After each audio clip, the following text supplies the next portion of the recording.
नमस्कार, Indian news service के इस खास कार्यक्रम में आप सबका स्वागत है।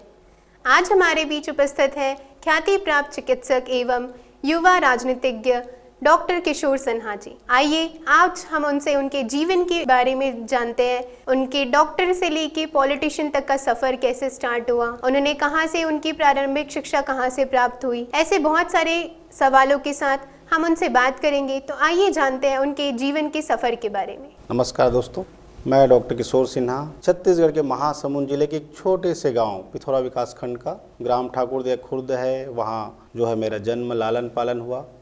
वहीं की प्राथमिक शिक्षा मेरी वहीं से हुई। उसके पश्चात माध्यमिक शिक्षा जो 6वीं से लेकर के 8वीं तक की शिक्षा है वो मेरे निकट ग्राम है, आदिम जाति कल्याण विभाग की एक स्कूल है बरेकेल खुर्द, वहाँ से मेरा माध्यमिक शिक्षा हुआ। उसके पश्चात गांव से 6 किलोमीटर दूर एक कस्बा पिथौरा है, जहाँ पर मेरी हाई स्कूल और हायर सेकेंडरी की शिक्षा कक्षा 9 से लेकर के 12वीं तक हुआ। तत्पश्चात मैं रायपुर आकर के प्रतियोगी परीक्षाओं की तैयारी करने लगा और इसी तैयारी के दौरान मैं चूँकि बायोलॉजी विभाग से था, मैं बायोलॉजी लेकर के पढ़ाई कर रहा था, तो मैं मेडिकल में जाना है ऐसा सोच करके मैंने PMT की तैयारी की। और उसके पश्चात जो है मैं मेडिकल कॉलेज रायपुर में मेरा दाखिला हुआ और वहाँ से मैं MBBS की पढ़ाई करके जो है निकल करके आगे जो है मैं स्वास्थ्य विभाग में जो है कार्यरत रहा चिकित्सा अधिकारी के रूप में, और ये सफ़र चलता रहा।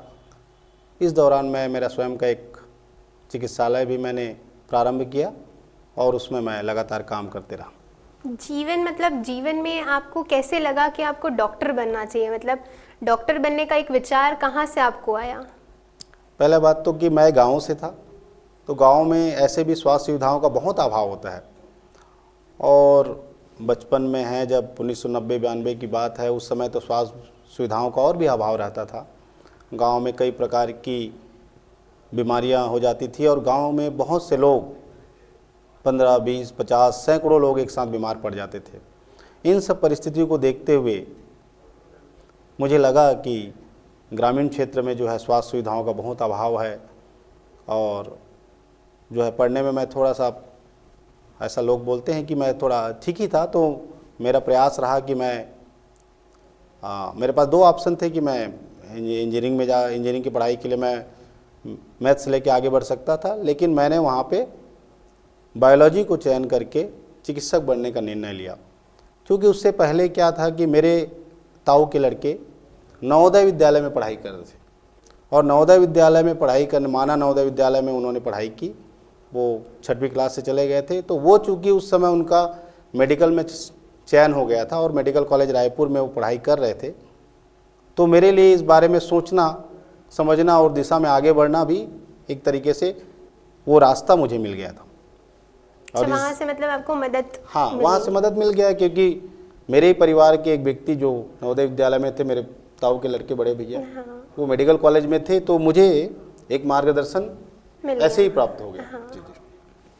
उसके बाद फिर आपने कैसे, मतलब समाज सेवी भी आप रहे हुए हैं, मतलब अभी भी आप समाज सेवी करते हैं और उसके साथ ही साथ अभी आप पॉलिटिशियन के रूप में भी मतलब जा रहे हैं कि आपने कदम रखा हुआ है।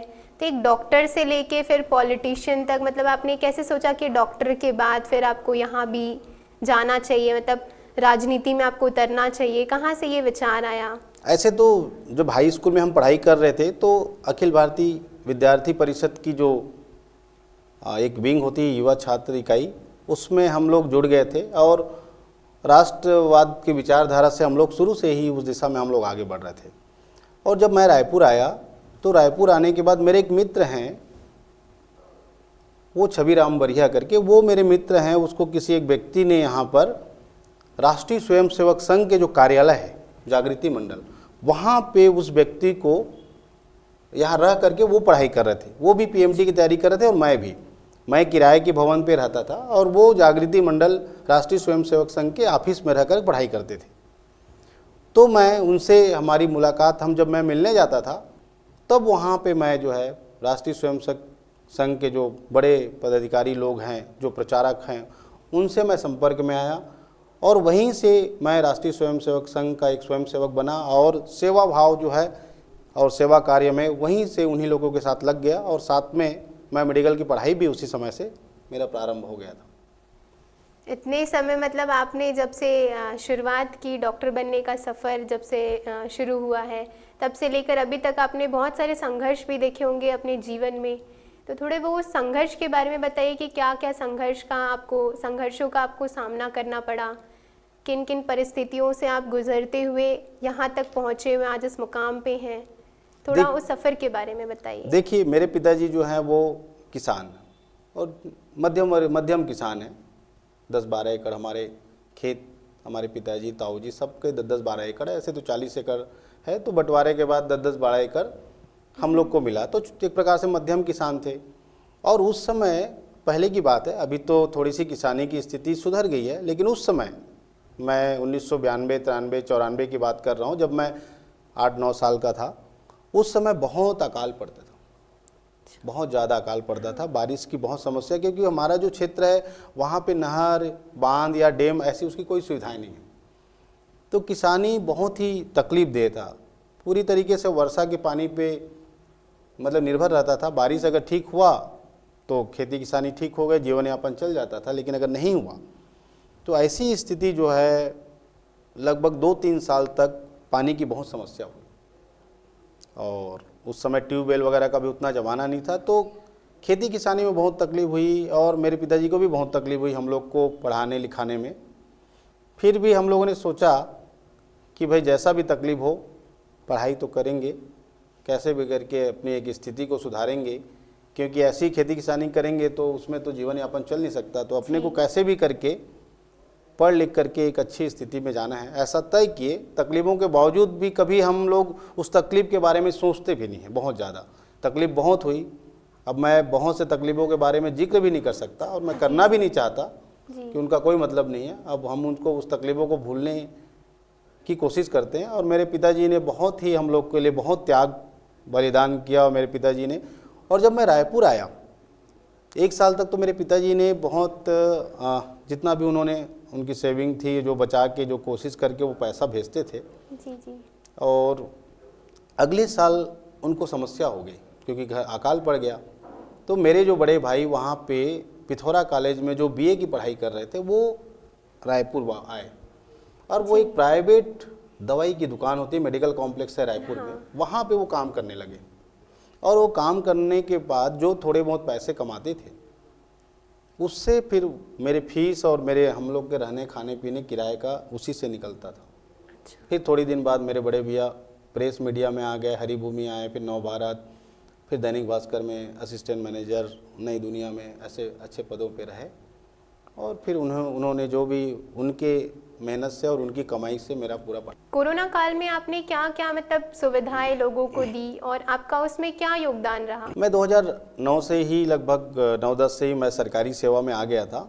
1 साल मैं भाटापारा में रहा, उसके बाद लगभग 1 साल मैं अभनपुर में रहा और फिर मैं उसके बाद जो है रायपुर शहर में मेरी नियुक्ति हो गई और मैं एक हमारा अस्पताल है उसका प्रभारी रहा। उस दौरान कोरोना भी आ गया सन 2020 दिसंबर जनवरी 21 के आसपास। और फिर उस समय मैं एक क्षेत्र का प्रभारी रहा और ये नई नई बीमारी थी और कैसी स्थिति थी आप सब जानते हैं। उस विकराल स्थिति को सोचकर भी मन आज सिहर जाता है।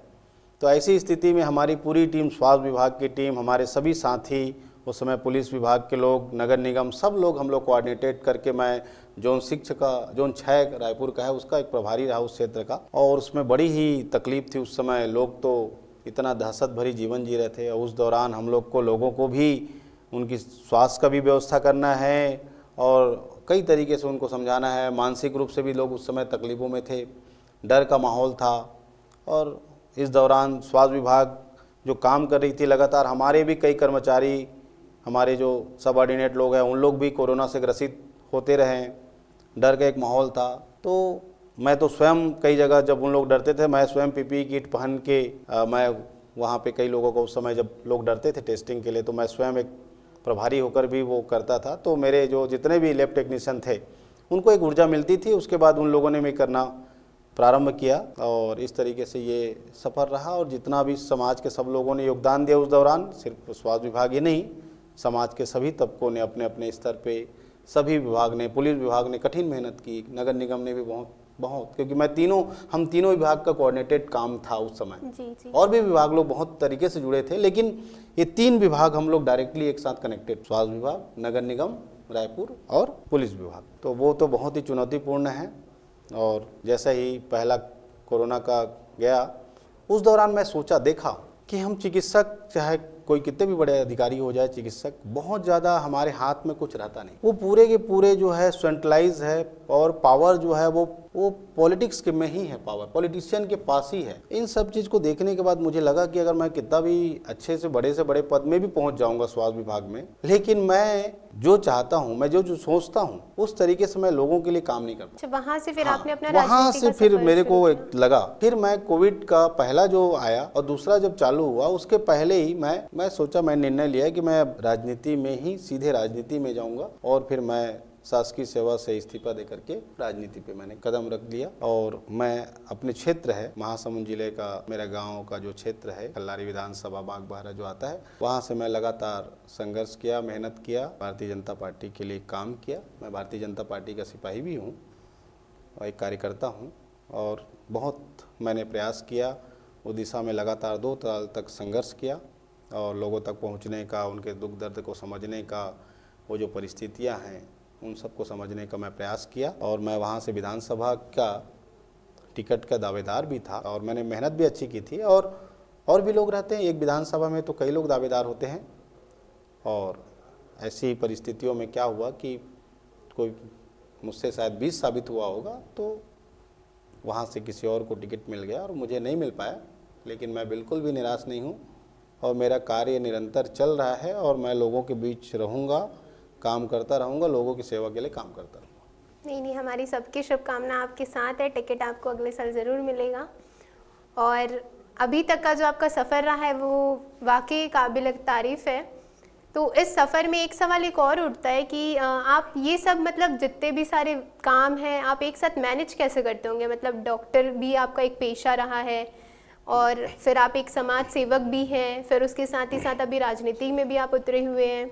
तो ये सारे काम आप कैसे एक साथ मैनेज करते होंगे? क्या आपका दिनचर्या कैसा रहता है? वो मेरा परिवार है। मेरे परिवार, खास करके मेरी पत्नी जो है, वो स्वयं एक क्लास 1 अधिकारी है, शिशु रोग विशेषज्ञ, तो वो भी बहुत मेहनती है। तो मेरे जो प्राइवेट हॉस्पिटल है, और स्वयं शासकीय सेवा में है अभी वर्तमान में भी, तो वो इतनी मेहनत करके मुझे मतलब फ्री छोड़ दिए कि चलिए आप जो करना चाहते हैं, जैसा भी है। और वो अस्पताल को भी मैनेज करते थे, और अपनी शासकीय सेवा को भी, और सभी चीज़ को उन्होंने मैनेज किया। कभी मुझ पर प्रेशर आने दिया नहीं। जी। और इस कारण से मैं शायद जितना भी काम कर पा रहा हूँ, या कर पाया, या आगे जो भी कर पाऊँगा, उसमें बहुत बड़ा योगदान है। और ये परिवार की जब तक आपको सहयोग नहीं मिलेगा, खास करके आप किसी भी क्षेत्र में हो, जब आपका परिवार, आपके घर के लोग आपका साथ नहीं देंगे, तो आप सफल हो ही नहीं सकते। हाँ, बिल्कुल। कोरोना काल के बाद आपका सफ़र मतलब कैसा रहा? मतलब आपके जीवन में क्या क्या बदलाव आए? आप एज ए डॉक्टर मतलब क्या सोचते हैं कोरोना के बाद अभी जो जीवन है हमारा, उसमें क्या क्या बदलाव आए हैं आपके जीवन में? जाहिर सी बात है आपके जीवन में भी कुछ बदलाव आए होंगे, तो उस बदलाव के बारे में बताइए। देखिए, कोरोना ने जो है जीवन में हर किसी को सबक दिया। एक गरीब व्यक्ति को भी सबक सिखाया, एक मध्यम वर्गीय व्यक्ति को भी सबक सिखाया, एक उच्च वर्गीय व्यवसायिक व्यक्ति या अमीर लोगों को भी सबक सिखाया। ये अनपढ़ लोगों को भी सबक सिखाया, पढ़े लिखे लोग को भी सबक सिखाया, डॉक्टर बिरादरी को भी सबक सिखाया, हर किसी को सबक सिखाया कि हम प्रकृति के साथ खिलवाड़ करेंगे तो ऐसी महामारी, ऐसी विनाशकारी चीज़ें कभी न कभी आएगी। 100 साल पहले भी स्पेनिश फ्लू आया था, 100 साल बाद ये आया। और अगर हम लोग अभी भी प्रकृति के साथ खिलवाड़ करना बंद नहीं किए, अपनी भौतिक सुख सुविधाओं के लिए पर्यावरण को नुकसान पहुंचाना बंद नहीं किए, तो ये परिस्थितियां आती रहेगी। कोरोना ने एक सिखाया है कि आप कितना भी गरीब हो, इतना तो जीवन में आप खाने पीने की व्यवस्था रखें कि कम से कम 1-1.5 महीने के लिए आपके पास खाने और भोजन की व्यवस्था होनी चाहिए। इतना व्यवस्था, आप ये मत सोचिए कि आज कमाएंगे आज खाएंगे। ये हर किसी को सबक मिली है कि मुझे कम से कम महीना 15 दिन का भोजन इकट्ठा करके रखना पड़ेगा। जी। ये गरीबों को सबक सिखाया। बिल्कुल।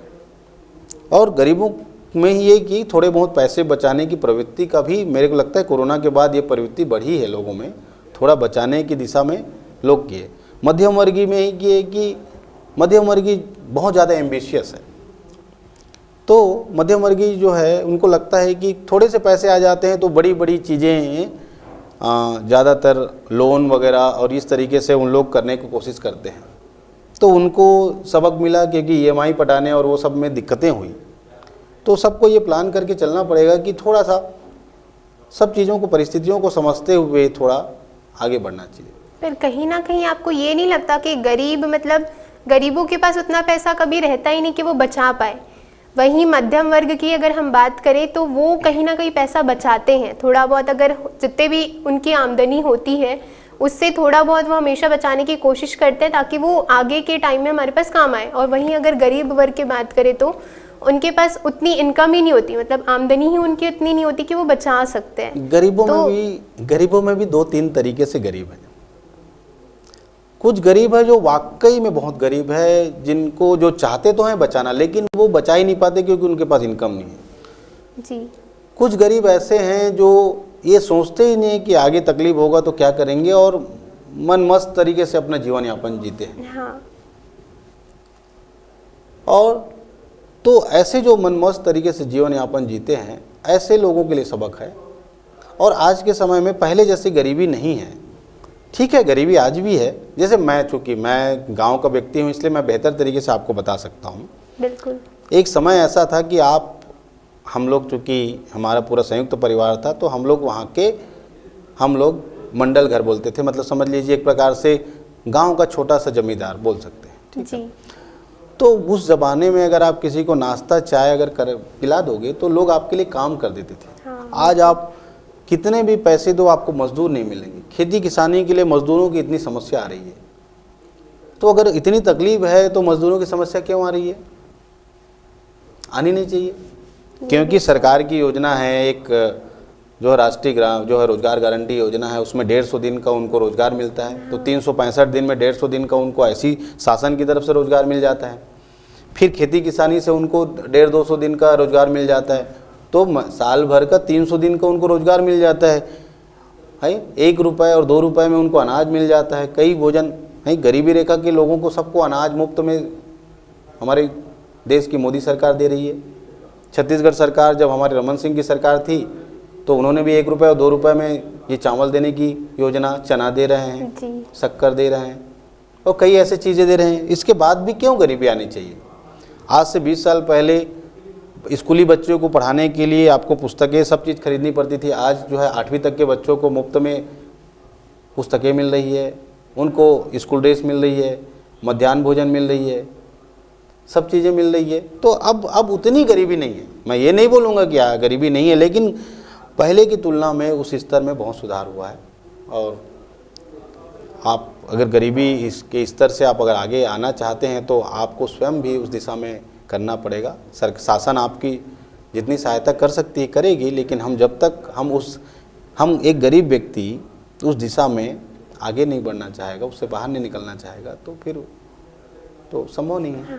मैं तो मेरे गांव के कई ऐसे उदाहरण हैं, मैं नाम बताऊंगा। अभी यहीं रायपुर आयुर्वेदिक कॉलेज में अभी एसोसिएट प्रोफेसर हैं डॉक्टर चंद्रेश्वर सिन्हा। वो कितने गरीबी से हैं, खाने की उनके पास समस्या, किस तरीके से पढ़ाई आगे किए हैं वो मैं आंखों से जानता हूँ। ऐसे कई लोग हैं आज इतने बड़े पदों पे हैं। और भी लोग हैं, एक भीतीडी करके गांव हमारे लगा हुआ है, वहाँ गणेश राम सिन्हा जी आज टॉप क्लास BIT इंस्टीट्यूट के वाइस चेयरमैन हैं।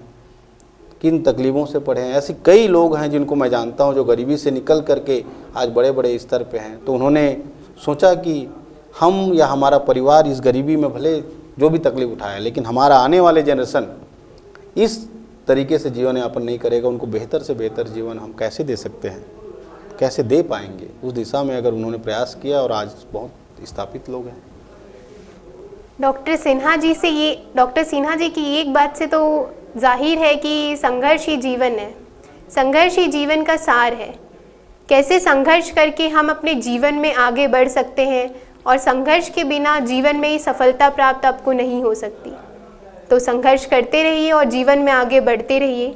इसी के साथ आपने सिन्हा जी ये कहा कि गरीब वर्ग जो है वो मतलब गरीब हैं और उससे एक मध्यम वर्ग है, उन्हें भी बहुत सारी तकलीफ़ होती है, मतलब कोरोना में भी बहुत सारी तकलीफ़ हुई। और जैसे गरीब वर्ग में बहुत सारी योजनाएं हैं, सरकार की योजनाएं बहुत सारे गरीबों को ही मिलती है ज़्यादातर देखा जा रहा है, तो ताकि गरीबी को हम अपने देश से हटा सकें। इस दृष्टिकोण से उन्हें ज़्यादा योजनाओं का लाभ उठाने मिल रहा है। पर आपको ये नहीं लगता कि वहीं जो मध्यम वर्ग है उन्हें भी थोड़ी बहुत योजनाओं का लाभ उठाना चाहिए और उन्हें मिलना चाहिए ये चीज़ कि उन्हें भी योजनाएं मिले, कुछ योजनाओं का वो भी लाभ उठा सके? तो ऐसे आप एज अ पॉलिटिशियन, जैसे आपने अभी राजनीति में कदम रखा है, तो आपके आगे का दृष्टिकोण उसमें क्या रहेगा? आप कौन कौन सी योजनाएं लाएंगे, कौन से वर्ग के लिए लाएंगे, कैसे आप देश के लिए कुछ करेंगे, मतलब आपका क्या योगदान रहेगा एज अ पॉलिटिशियन? इसके बारे में कुछ बता पाएंगे? देखिए, मध्यम वर्ग एक तरीके से दो धड़ों में बटा हुआ है। मैं तो उनको दो तरीके से बांटता हूँ, एक तो उच्च मध्यम वर्ग और एक निम्न मध्यम वर्ग। हाँ। उच्च मध्यम वर्ग में थोड़े बड़े नौकरी पेशा वाले लोग, थोड़ा ठीक ठाक व्यवसाय जो चला रहे हैं, ऐसा ठीक ठाक तरीके से जीवन यापन कर रहे हैं, अच्छा कमाने वाले प्राइवेट सेक्टर के भी लोग और कुछ उद्यमी लोग, ये छोटे उद्यमी लोग, ये सब उच्च मध्यम वर्ग में आते हैं। जी। और एक निम्न मध्यम वर्ग है जो आते तो नहीं है वो गरीबी रेखा में, वास्तव से उनके पास, चूंकि गरीबी रेखा में तो ऐसा हो गया है कि आपका पक्का मकान है, आपके पास गाड़ी है छोटा, तो वो आप गरीबी रेखा में नहीं आएंगे। तो उससे थोड़ा सा ऊपर लेवल के लोग जो 10-15 हज़ार, अधिकतम 20 हज़ार रुपये कमा रहे हैं, 25 हज़ार कमा रहे हैं, या इस तरीके से जो कमा रहे हैं और उनको अपने बच्चे को पढ़ाना है, एक छोटे से मकान में, यहाँ रायपुर अगर कोई रहता है, रायपुर, भिलाई, दुर्ग, बिलासपुर में ऐसा, तो वहाँ किराए के मकान में रह करके और फिर उस 15-20 हज़ार में कैसे जीवन यापन जिएंगे? तो निश्चित रूप से ये जो निम्न मध्यम वर्गीय है, मैं उतनी बड़ी शख्सियत हूँ नहीं, न राजनीतिक में उतनी बड़ी मेरी वो है अभी, लेकिन मैं सोचता हूँ मैं दोनों बड़ी राजनीतिक पार्टियाँ चाहे जिनकी भी सरकार रहे बने, तो ये जो निम्न मध्यम वर्गीय लोग हैं इनके लिए एक बड़ी प्लानिंग लेकर आना चाहिए। और मैं एक व्यक्ति के रूप में, एक युवा राजनीतिक बोले या जो भी एक इंसान के रूप में मुझे बोले, तो मैं चाहता हूं कि 3 चीज़ें जो है ना वो ऑलमोस्ट फ्री होना चाहिए, ऑलमोस्ट फ्री। एक तो शिक्षा सबको फ्री मिले।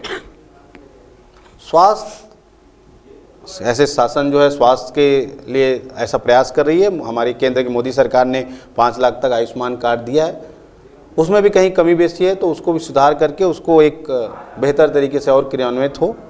और तीसरा जो है न्याय। ये 3 चीज़ें अगर लोगों को मुफ्त मिल जाएगी तो बाकी इंसान को और किसी मुफ्त की ज़रूरत नहीं। तो ये 3 चीज़ें जो शिक्षा और स्वास्थ्य तो कम से कम, और मेरी पहली प्राथमिकता शिक्षा और स्वास्थ्य है। वो समाज तब तक आगे नहीं बढ़ सकता जिस समाज के लोग शिक्षित नहीं होंगे, और शिक्षा से ही समाज का सुधार होगा, देश का सुधार होगा, हमारी इकोनॉमी बढ़ेगी, हमारा ग्रोथ बढ़ेगा, हमारा मान बढ़ेगा, सम्मान बढ़ेगा, देश की स्थिति बढ़ेगी। और अगर हमारे देश के लोग सब शिक्षित होंगे, आज अमेरिका में हिंदुस्तानियों को क्यों पूछा जाता है, भारत के लोगों की क्यों इतनी रिस्पेक्ट हो? केवल शिक्षा। आप वहाँ के टॉप कोस्ट कंपनियाँ, जितनी भी कंपनियों को देखिए, सबके CEO कौन है? हिंदुस्तानी है। बड़ी बड़ी आप नासा में जाइए, वहाँ 40%, 30 से 40% वैज्ञानिक इंजीनियर्स कौन है? भारतीय हैं। जी बिल्कुल। आप वहाँ, आप ब्रिटेन में चले जाइए, आप अमेरिका में चले जाइए, वहाँ 40% डॉक्टर कौन है? हिंदुस्तानी। आप दुबई में चले जाइए, बड़े जो भी डॉक्टर्स हैं बड़े पोस्ट में है, कौन है? हिंदुस्तानी। तो हिंदुस्तान के लोग अपने नॉलेज के बल पे बहुत आगे बढ़ रहे हैं। और अगर ये शिक्षा जो है निचले स्तर से भी और उसको मजबूत कर देंगे तो हम बहुत तेज़ी से आगे बढ़ेंगे, और बहुत तेज़ी से हम अभी जो 5वीं सबसे बड़ी अर्थव्यवस्था है वो तेज़ी से हम तीसरी अर्थव्यवस्था में, और हम चाइना को भी पछाड़ सकते हैं। चाइना और हिंदुस्तान में क्या अंतर है? केवल मेहनत का अंतर है। वो लोग हमसे ज़्यादा मेहनत करते हैं।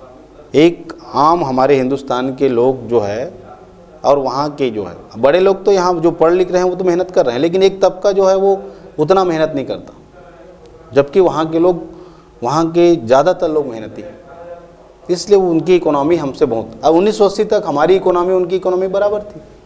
1980 से 2020 में आज हमारी इकोनॉमी से 5 गुना बड़ी उनकी इकोनॉमी है। तो इस दिशा में सबको मेहनत करना पड़ेगा। किसी एक के मेहनत करने से देश और समाज आगे नहीं बढ़ेगा। सब लोग साथ साथ चलेंगे, हर इंसान एक कदम आगे चलेगा तो 140 करोड़ लोग अगर आगे चलेंगे तो 140 कदम हम आगे चलेंगे और ऐसे ही देश का विकास होगा।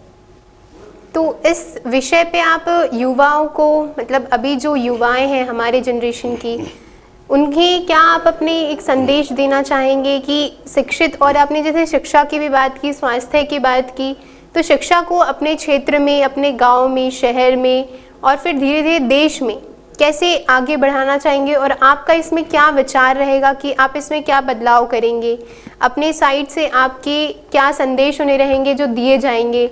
और स्वास्थ्य की अगर बात करें तो आपने जैसे बताया स्वास्थ्य के बारे में कि आप उन्हें उसे भी बढ़ावा देना चाहते हैं, तो स्वास्थ्य में जैसे अगर कुछ हॉस्पिटल हो गए, सरकारी हॉस्पिटल हो गए, वहाँ अगर मरीज़ जाते हैं तो इमरजेंसी में भी उन्हें उतनी सुविधाएं नहीं मिल पाती जितना उन्हें मिलना चाहिए। अगर इमरजेंसी होती है, अगर बहुत ज़्यादा बीमार है मरीज़, तो उन्हें सुविधाओं नहीं मिलने के कारण उनकी वहीं पर मृत्यु हो जाती है। तो इन सब के बारे में आपका क्या विचार है, कैसे इसमें बदलाव करेंगे, आपकी क्या क्या योजनाएं आएंगी आगे वाले दिनों में, आप क्या सोचते हैं इसके बारे में? देखिए, पहली बात तो ये है कि जो विकास है वो कोई खाने की चीज़ नहीं है कि एक बार में वो विकास जो है यहाँ तक पहुँच जाएगा। बिल्कुल, वो धीरे धीरे स्लोली जाता है। जैसे हम लोग पढ़ाई करते थे तो एक मेडिकल कॉलेज था, जी जी, फिर उसी समय बिलासपुर एक मेडिकल कॉलेज खुला, जी ठीक है। आज हमारे पास सरकारी, हमारे रमन सिंह जी और मोदी जी सबका ये था, इस सरकार ने भी, अभी वाली सरकार, भूपेश सरकार ने भी, और सब लोगों ने मिल करके अब हमारे पास 10 से 11 मेडिकल कॉलेज सरकारी हो गए हैं, 3-4 मेडिकल कॉलेज प्राइवेट हो गए हैं। तो आप सोचिए, आज से लगभग 20-22 साल पहले, 23 साल पहले सिर्फ एक मेडिकल कॉलेज था। जब हमारा राज्य अलग हुआ सन 2000 में, मध्य प्रदेश से जब अलग हुआ नवंबर 2000 में, तो हमारे पास एकमात्र मेडिकल कॉलेज रायपुर था। तो क्या परिस्थिति रही होगी। हम लोग उसी समय पढ़ाई कर रहे थे, मेडिकल की तैयारी कर रहे थे, और कितना तकलीफ हुआ होगा। आप एक मेडिकल कॉलेज आप सोचिए। तो वो धीरे धीरे सभी सरकार ने किया। हमारे रमन सिंह जी ने जो उसी समय फिर केंद्र सरकार से सहयोग और लेकर के अपना बिलासपुर मेडिकल कॉलेज खुला, कुछ समय बाद जगदलपुर मेडिकल कॉलेज, फिर ये एक सिलसिला ऐसा चल गया और आज हमारे पास इतनी मेडिकल कॉलेज है। और मुझे लगता है कुछ दिनों बाद हम छोटे छोटे अस्पतालों में भी चिकित्सक उपलब्ध करा पाएंगे। जो हम, देखिए, आप एक बिल्डिंग बना सकते हैं, दवाइयों की सप्लाई कर सकते हैं, छोटे स्टाफ की नियुक्तियां भी कर सकते हैं, लेकिन चिकित्सक लाएंगे कैसे, कहाँ से लाएंगे? वो तो जब चिकित्सक बनेंगे तब लाएंगे ना। तो अब नए नए मेडिकल कॉलेज आ गए, इतने ढेर सारे मेडिकल कॉलेज आ गए, अब बड़ी संख्या में डॉक्टर बनकर निकल रहे हैं, विशेषज्ञ बनकर निकल रहे हैं। अब मुझे लगता है 5 से 6, 7, अधिकतम 10 सालों में हर छोटे छोटे जगह सरकारी अस्पतालों में चिकित्सक उपस्थित हो जाएंगे, उपलब्ध हो जाएंगे। और ये जब उपलब्ध हो जाएंगे तो आप जो ये तो तकलीफ बोल रहे हैं, ये धीरे धीरे वो भी समस्याएं दूर हो जाएंगी। सभी सरकार इस दिशा में प्रयास कर रही है और भी तेज़ी से प्रयास करने की ज़रूरत है। कुछ आप जानते हैं, कुछ अफसरशाही या लाल फीताशाही हर शासन में रहता है। जी जी, तो ये धीरे धीरे इसको दूर कर करके बेहतर तरीके से इसका क्रियान्वयन किया जा सकता है। तो अब हम ये जीवन के बारे में, आपके जीवन के बारे में काफ़ी कुछ हमने जाना, समझा और परखा है कि आपका सफ़र शुरू से लेके एक डॉक्टर से लेके पॉलिटिशियन तक, समाज सेवक तक, आपने कैसे कैसे लोगों के लिए क्या क्या काम किया है। कोरोना काल में कैसे आपने लोगों की मदद करके उन्हें वापस लाया है, एक जीवन जो मृत्यु काल से वो जूझ रहे थे उन्हें वहाँ से निकाल कर लाया है, अपना इतना बड़ा योगदान दिया है। तो इस सब के साथ यहीं पर एक मेरा लास्ट आखिरी सवाल रहेगा कि युवाओं के बारे में आप, मतलब युवाओं को, अभी जो बढ़ती पीढ़ी है युवाओं की, बहुत सारी, जैसे नशा भी बहुत अभी एक सबसे बड़ा मुद्दा बन गया कि नशा बहुत हो रहा है, और वो हर तरीके का नशा क्यों ना हो, सिगरेट हो, दारू क्यों ना हो, बीड़ी, ये सब सारी जो ड्रग्स वगैरह है बहुत ज़्यादा अभी ये बढ़ रहे हैं। तो ये नशा को आप कैसे ख़त्म करेंगे और युवाओं को एक अपना कौन सा ऐसा संदेश देंगे जिससे वो मोटिवेट हो और ये सब सारी चीज़ें वो बंद कर पाएँ। और हमारे देश में जैसे शराब का एक सबसे बड़ा मुद्दा है कि शराब की दुकान बंद नहीं होती है। सरकार भी चाहे कितनी कोशिश क्यों ना कर ले, पर कहीं ना कहीं सरकार भी वापस से वो दुकानों को अर्जी दे देते कि आप खोल लीजिए, जिसकी वजह से शराब बेचना स्टार्ट हो जाता है और फिर लोग खरीदना स्टार्ट करते हैं और पीते हैं। और पीने वाले फिर ये बोलते हैं कि दुकान क्यों नहीं बंद हो रहा, अगर आप बेचोगे नहीं तो हम पिएंगे नहीं, हम खरीदेंगे ही नहीं तो पिएंगे कैसे, तो ये सब कैसे होगा। तो सवाल वही उठता है कि दुकानें क्यों खुली है, ये दुकानें कब बंद होंगी। नशा तभी खत्म होगा जब नशा बेचने वाले का साधन नहीं होगा, मतलब नशा बिकेगा ही नहीं तो फिर शायद वो नशा खत्म हो सकता है हमारे देश से। और अभी जो युवा पीढ़ी है वो बहुत ज्यादा नशा की ओर जा रही है, हर छोटे से छोटा बच्चा भी नशा कर रहा है आजकल। तो सिगरेट, गुटखा, तंबाकू ये सब उनके मुंह में दिखता ही है। 5 साल का बच्चा, 10 साल का बच्चा हो गया, ये सब भी सारे नशा कर रहे हैं। तो इसका क्या रहेगा, आपका क्या है इसमें, आप अपना योगदान आगे कैसे दे पाएंगे? देखिए, नशा जो है ना, नशा कई तरीके के हैं। आप छोटे छोटे बच्चे, मैं चिकित्सक रहा हूँ और कई बार हम लोग मेडिको लीगल केस, जो छोटे मोटे कोई चाकू मार दिया, कुछ ऐसे लोगों का मेडिको लीगल केस कराने के लिए मुलायजा जो बोलते हैं, जी जी। वो पुलिस वाले लेकर आते थे। तो मैंने देखा है बहुत छोटे छोटे बच्चे, कोई किसी को चाकू मार दिया, कुछ और कर दिया, कुछ और ऐसे नशे में रहते थे। मतलब हम तो पहले नशे मतलब बीड़ी, सिगरेट या दारू समझते थे लोग। तो कोई सिलोसन जो आता है चिपकाने का, उसका नशा कर रहा है, कोई और पुड़िया सफ़ेद वाली क्या आती है, ऐसे मतलब बड़े बड़े नशे इसने आसानी से और ये तेज़ी से जो है हमारा शहर भी, रायपुर भी बड़ी तेज़ी से आगे बढ़ा, एक मेट्रो सिटी की तरफ गया, तो चीज़ें उसमें भी विकृतियाँ आई। और इसको रोकने के लिए बहुत स्तर पे प्लानिंग की ज़रूरत है। ये कोई मतलब मुझे लगता है कि कोई सरकार नहीं कर पाएगी। जी जी।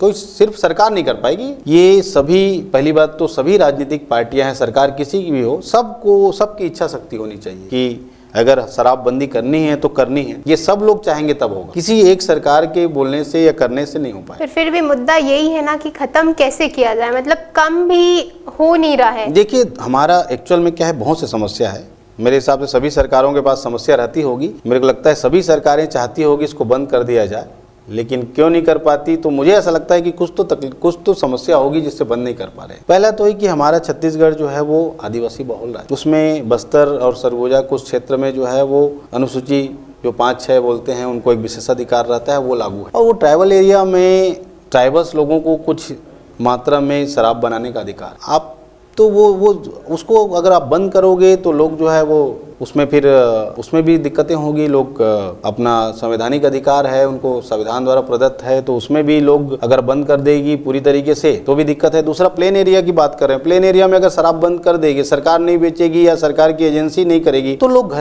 घरों में बना करके पीते हैं। और उसमें भी ऐसा है कि कई बार हमने सुना भी है कि उसमें शराब में कुछ यूरिया या कुछ इस तरीके से मिलावट के कारण कई लोग जो है कच्चे शराब या जो वाली शराब पीने से कई लोगों की जान चली जाती है, तो वो भी एक समस्या है। तो इसके लिए बहुत बृहद स्तर पे विशेषज्ञों को, सभी राजनीतिक दलों को और समाज के प्रमुख सब लोगों को मिल करके एक प्लानिंग करके ही मुझे लगता है कि शराबबंदी और इस दिशा में किया जा सकता है। अचानक शराबबंदी आप कर भी नहीं सकते। एक चिकित्सक के रूप में मैं बताना चाहूँगा, अचानक से आप शराबबंदी कर देंगे तो अल्कोहलिक विड्रॉल से कई लोगों की जान चली जाएगी। तो स्टेप बाय स्टेप उसको धीरे से ही बंद कर सकते हैं। और फिर सरकार को इतना राजस्व का नुकसान होता है तो उसको सरकार कैसे मेंटेन करेगी, वो एक अलग मुद्दा है। खैर, राजस्व कोई बड़ी बात नहीं है, सरकार जो है लोगों के लिए है और लोगों की स्वास्थ्य की सुरक्षा करना जिम्मेदारी है सरकार की, तो वो राजस्व तो खैर कोई बड़ी बात नहीं है। लेकिन इसमें एक सब आम जनता सबका कंसिस्टेंस होना चाहिए, सब लोग कंसिस्टेंस बनाएंगे, एक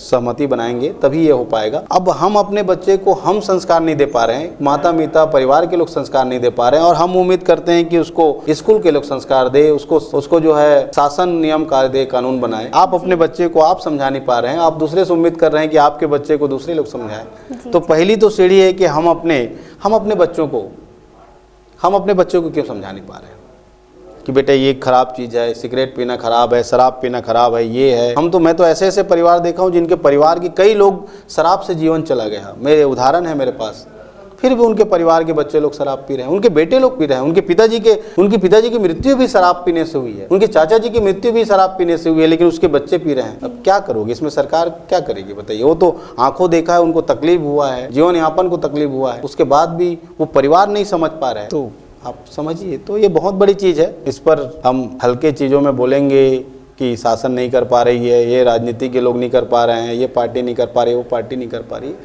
मुझे लगता है इसको बहुत बड़ा कोऑर्डिनेटेड इफेक्ट है, मतलब सब लोग मिल करके जब तक नहीं करेंगे ये चीज़ें रुक नहीं सकती। और शिक्षा बहुत ज़रूरी है। एक्चुअल में हम जो मतलब मुझे जो लगता है माता पिता जो है बच्चों की जो पहली गलती है, लोग पहली गलती है बोल के माफ़ करते। मेरा अपना मानना है किसी की पहली गलती है बोल के माफ़ मत करिए। आप पहली गलती को ही वहीं पे अगर डांट देंगे तो अगली गलती नहीं करेगा। अगर आप पहली गलती है बोल के माफ़ कर देंगे तो वो चीज़ें सिलसिला बढ़ते जाएगा और आपको हमेशा माफ़ करना पड़ेगा और एक स्थिति ऐसी आएगी कि वो आपके हाथ से बाहर निकल। तो आपको शुरू से ही आपको अच्छे संस्कार देने पड़ेंगे। और सबसे बड़ी बात तो आज यही है ना, हमारी संस्कार संस्कृति, हमारे धर्म संस्कृति से हम लोग दूर होते जा रहे हैं। जब तक धर्म संस्कृति और संस्कार रहेगा तो इन कुरीतियों से बचने में बहुत बड़ा उसका योगदान है। इस दिशा में जो है धर्म गुरुओं को, मंदिर, मठ, मस्जिद, जितने भी संस्थान हैं धार्मिक रूप से, जितने भी सभी धर्मों का, सबको मिल करके इस दिशा में प्रयास करना पड़ेगा। उनका भी बहुत बड़ा योगदान होता है। कई संस्थान ऐसी है जिन संस्थान से जुड़ने के बाद लोग नशा दारू छोड़े हैं, ऐसे भी बहुत है। गायत्री परिवार है, कितने लोगों का नशा मुक्ति, नशा छुड़ाने का काम किए हैं। गायत्री परिवार बहुत बड़ा योगदान है, मैं तो बचपन से जानता हूँ। तो ऐसे कई संस्थान हैं। तो ऐसे सभी संस्थानों, सभी सामाजिक संस्थान, धार्मिक संस्थान, धर्म गुरु, मठ, मंदिर, मस्जिद के जितने पुजारी हैं, आम जनता है, बड़े बड़े एनजीओज हैं, शासन के लोग हैं, राजनीतिक पार्टियां हैं, सब लोग मिल करके प्रयास करेंगे तभी ये नशा और इन चीज़ों से छुटकारा मिल सकता है। अन्यथा जो है ये बहुत विकराल रूप ले चुकी है। जैसे अभी आपने संस्कार और संस्कृति इन सब की बात की है, तो वहीं ये सवाल उठता है कि अभी जो संस्कार है, वो संस्कार संस्कृति बोलो, मतलब ये सारी चीज़ें अभी युवाओं में धीरे धीरे घटती जा रही है। तब संस्कार उनमें, क्योंकि माता पिता तो अपना किरदार हमेशा बखूबी निभाते हैं, सब अपने बच्चों को अच्छे से ही संस्कार देते हैं, पर कहाँ ये गलती हो रही है कि बच्चे वो ग्रहण नहीं कर पा रहे हैं। उनके अंदर ये धीरे धीरे संस्कार अभी कैसे ख़त्म होते जा रहे हैं। और वही बात, जैसे अभी रेप के भी केसेस बहुत सारे आ रहे हैं, तो उसमें महिलाओं के लिए क्या ऐसी सुविधा होगी, लड़कियों के लिए क्या ऐसी सुविधा होगी, क्या मतलब ऐसा क्यों हो रहा है, लड़कों के मन में ये क्या चल रहा है, कहाँ उनके संस्कार जा रहे हैं। क्योंकि कोई माँ बाप ऐसा नहीं बोलता कि आप ये करो, ये चीज़ करो, तो उनमें ये संस्कार कहाँ से आ रही है, वो कैसे महिलाओं को देखते हैं। और अगर ये हादसा होता है तो इसके बाद उन्हें इंसाफ मिलना, लड़कियों को, महिलाओं को इंसाफ मिलना बहुत हद तक बहुत ज़्यादा धीरे हो जाता है। मतलब जो प्रक्रिया होती है वो बहुत धीरे होती है, सालों लग जाते हैं इंसाफ मिलने में, जबकि गलत महिलाएं उस समय होती ही नहीं है। तो ये सारी चीज़ें आज के जनरेशन में क्यों हो रही है, क्यों ये सारी चीज़ें इतनी बढ़ रही है, ये भी एक बहुत बड़ा सवाल है। बिल्कुल आप जो बोल रहे हैं बिल्कुल सही है। लेकिन अभी हम जब नशा के बारे में बात कर रहे थे, तो ये नशा, ये जो अभी जो जितनी भी अवांछित जो चीज़ें हो रही है, अनाचार, दुराचार और छोटी छोटी लड़कियों के साथ, बहनों के साथ जो भी अत्याचार हो रही है, इन सब में इनका बहुत बड़ा योगदान। आप अगर एक केस स्टडी करेंगे, आप पाएंगे कि अगर 100 ऐसी घटना हुई होगी, अनाचार, दुराचार, ये बलात्कार वाली, तो इनमें आपको देखेंगे 90% में आप पाएंगे कि जो आरोपी है, अपराधी है, वो कहीं ना कहीं नशे के प्रभाव में रहा होगा। आप देख लीजिए, केवल 10% केस में आपको मिलेगा कि वो ना रहा, बाकी 90% में आपको मिल जाएगा कि नशे के प्रभाव में रहा। तो ये सबसे बड़ी जड़ तो ये है। दूसरा रही बात संस्कार का, संस्कार हर माँ बाप देने की कोशिश करता है, लेकिन आजकल माँ बाप भी जो अंधी भाग दौड़ जो भरी दुनिया चल रही है ना, उसमें समय नहीं है। लोग अपने बच्चों को भी प्रॉपर समय दे नहीं पा रहे। एक जॉब करने जा रही है तो उसकी मजबूरी है, तो बच्चों को वो किड केयर सेंटर में छोड़ के जा रही है, तो उसकी भी मजबूरी है। मैं इसको नहीं बोलता, वो भी जॉब कर रही, क्या करेगी। लेकिन कभी कभी क्या होता है ना, बच्चे, जैसे हम बच्चे हैं, आपके छोटे बच्चे हैं, मोबाइल है, हम उसको मोबाइल को, हम अपने काम को सही तरीके से करेंगे, हमको डिस्टर्ब मत करे करके हम बच्चे को मोबाइल उसको दे के छोड़ देते हैं। अब वो मोबाइल खेल रहे, क्या देख रहे हैं, कैसे देख रहे हैं, नहीं है हमको, वो बच्चे हमें डिस्टर्ब मत करे कि हम खाना बना रहे हैं या कुछ कर रहे हैं, हम ध्यान ही नहीं देते कि बच्चे क्या देख रहे हैं, क्या। बिल्कुल। तो इसको भी देखना है। मैं नहीं बोलता मोबाइल बच्चों को दो, देखे भी, जाने भी, जब तक नहीं जानेंगे दुनिया समझेंगे भी नहीं, लेकिन क्या देख रहा है बच्चा, आपको एक एज ए पेरेंट्स, एक माता पिता के रूप में आपको ये देखना पड़ेगा कि वो आपका बच्चा, उनके दोस्त कैसे हैं, उनके सर्कल कैसे हैं, वो किन लोगों से मिलता है, कहाँ जाता है, कहाँ उठता बैठता है। मैं रोकने के लिए नहीं बोल रहा हूँ उनको, लेकिन आपको जानना पड़ेगा कि आपका बच्चा कहाँ जाता है, कैसे लोग के साथ बैठता है, उठता है, इसकी जानकारी तो आपको रखना पड़ेगा, करना पड़ेगा इस चीज़ को। और जहाँ पे पहला स्टेप, पहला कदम उनके डगमगाते हैं, मैं एज अ डॉक्टर, एक इंसान के रूप में भी और एक डॉक्टर के रूप में बता रहा हूँ कि एक समय के बाद जो होता है, एक समय काल होता है, जो युवा अवस्था होता है, उस दौरान हर किसी के कदम डगमगाते हैं। लेकिन उस समय अगर आपको संस्कार और अच्छे ज्ञान और शिक्षा अगर मिल जाए तो वो आपके नहीं डगमगाएंगे। तो ये सब चीज़ें जो है इसके लिए जो है स्कूलों को भी बहुत प्रयास करना चाहिए। धन्यवाद डॉक्टर किशोर सिन्हा जी, आप अपना इतना कीमती वक्त निकाल कर हमारे यहाँ आए और हमसे इतनी बातचीत की, अपने जीवन के बारे में बताया, अपने संघर्ष के बारे में बताया, पॉलिटिशियन तक का सफर बताया, डॉक्टर से लेके बहुत सारी बातें हुई, काफी अच्छा लगा हमें। और यही संदेश के साथ कि नशा ना करें, अपना डिसीजन मेकिंग का पावर एक सही रखें, युवा वर्ग के लिए सबसे बड़ी संदेश देते हुए उन्होंने ये सारी जानकारी हमें दी है। नमस्कार।